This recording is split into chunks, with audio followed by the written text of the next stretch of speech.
Welcome to the 60-second update with RAF Music Services on the parade square at RAF Northolt.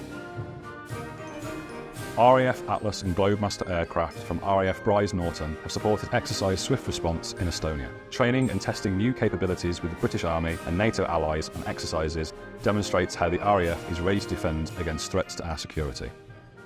The King's Colour Squadron conducted King's Guard last week at Buckingham Palace and St James's Palace. Uniquely, KCS will provide both the old and new Guard, which is only the third and fourth time in history that this has happened. The Guard change marks the 100th anniversary of the Royal Auxiliary Air Force, where colour parties from 9 RAF squadrons paraded to a new march, which was written especially for the occasion.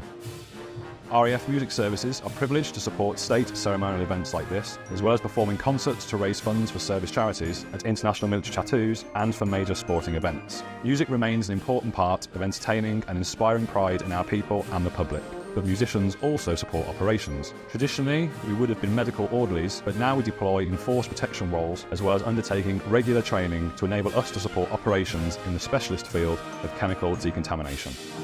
That's everything for this week. Thanks for watching, and we'll see you next time.